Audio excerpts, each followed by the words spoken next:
Jangan lupa subscribe channel YouTube TVRI Bengkulu, like, komen, dan nyalakan notifikasinya.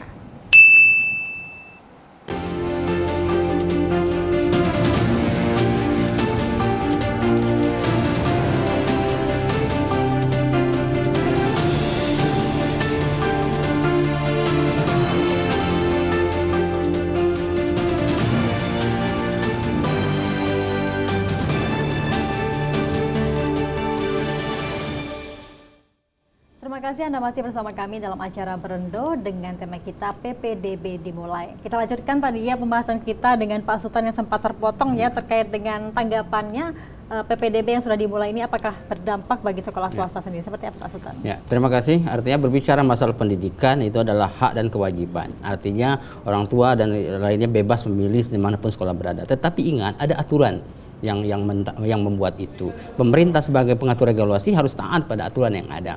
Banyak kecurangan-kecurangan PPDB. Saya mengawal PPDB ini mulai dari tahun 2010 sampai 2023. Ada 13 tahun artinya. Banyak sekali kecurangan dan lain sebagainya. Kita sudah berapa kali melayangkan baik ke pihak pengadilan kita sudah melayangkan. Pemerintah ya mulai dari Pak Wali Kota kemarin sudah pernah kita ajukan waktu masih bergabung dan terakhir kita ada somasi dan sebagainya ya.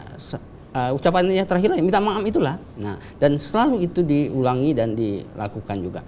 Nah, perlu diingat bahwa boleh saja kita membuka, tetapi ingat kadang-kadang itu pembagian kuota itu tidak sesuai. Artinya begini, kita melihat tamatan SMP, tamatan setingkat di bawahnya, misalnya kita ingin membuka kuota SMA, kita harus melihat dulu tamatan SMP-nya. Kita membuka SMP, kita melihat dulu tamatan SD-nya. Kita mau membuka SD, tamatan TK-nya. Nah, di Kota Bengkulu, untuk yang SMA itu, tamatan SMP-nya itu misalnya ada 5.500. SMA itu sudah menampung 4.000 siswa. Belum SMK itu loh. Artinya kuota yang sudah saya hitung untuk SMK, SMA, MA itu lebih dari 10.000. Sedangkan taman SMA, SMP itu cuma 5.500. Begitu juga di SMP. Saya melihat di SMP itu coba bagi rata. Ya, kadang tidak melihat, dia tidak melihat kota-kota yang ada. Boleh diatur. Kalau ketika seperti itu tidak melanggar saja, siswa sudah habis. Tidak melanggar itu loh, apalagi melanggar. Ada lagi bermain-main kepala sekolah. Ya, ditahan dulu. Mam itu ditahan loh di meja itu. Nah, nanti Pak, tunggu tenang, tunggu bulan Juli, bulan Agustus itu banyak sekali saya temukan dan sebagainya. Laporannya ada. Dan kalau kita laporkan, ya itu diminta maaf itulah. Nah, artinya tergantung niat dan sebagainya. Menjadi kepala sekolah, menjadi pejabat di pemerintah itu dia lama loh, ya kan? 60 tahun, 58 tahun sudah pensiun. Jadi artinya berbuat baik saja, berbuat dengan kebaikan dan lain sebagainya. Supaya kita sama-sama menghidupkan dan lain sebagainya. Semua itu sudah diatur dan sebagainya. Berbicara masalah sekolah bagus, setelah berprestasi, itu tidak ada jarak. Orang mengatakan SMP 1 itu kalau dari pagar dewa itu tidak jauh. Karena sudah berbicara masalah prestasi, masalah sekolahnya. Tetapi perlu diingat, apakah maju semua kalau kita masuk SMP 1? Coba tutup saja semua sekolah ini. Cukup saja buat 1.000 kelas SMP 1. Apakah Kota Bengkulu maju? Belum tentu. Artinya ada tempat dan lain sebagainya.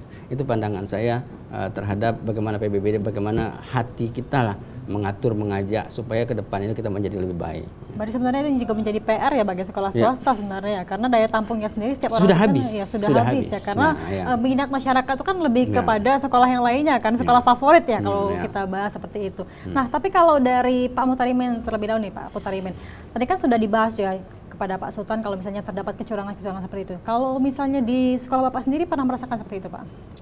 Saya yang dikatakan favorit ini kan dicap, nggak ada kita mendeklarasikan sekolah ini favorit tidak. Yang memfavoritkan itu adalah masyarakat. Nah, untuk saya karena saya ini baru lebih kurang setahun di SMP 1, saya baru yang keduanya mau menerima PPDB yang ini kan. Jadi saya belum merasakan yang kecurangan itu. Jadi ketika sebenarnya bisa saja munculnya kecurangan itu di berbagai lini itu bisa mungkin terjadi. Yang namanya suatu regulasi itu pasti ada kebijakan yang muncul kan. Tapi sejauh ini saya belum melihat itu. Karena mengapa? Karena kita ingin agar masyarakat itu sebenarnya memahami. Kalau sebenarnya dia memahami dan tidak memaksakan diri, sebenarnya kecurangan itu tidak akan terjadi. Kalau dia misalnya taman di mana, lalu dekat rumahnya misalkan sesuai dengan zonanya, dia ikuti saja regulasi itu, nggak akan ada yang memaksakan diri. Saya kira nggak akan ada kecurangan itu, ya. Itu menurut saya. Oke, nah ini kan tadi sudah dibahas ya, sebenarnya ada kecurangan juga nih dalam PPDB ini. Mungkin tapi sebenarnya apa sih yang harus diperhatikan kepada orang tua mungkin ya agar lebih memahami nih sebenarnya jalur PPDB ini seperti apa, Pak Hutman. Tapi setelah jeda Pak, nanti kita bahas lagi setelah jeda pariwara berikut ini tetap bersama kami dalam acara Berendong.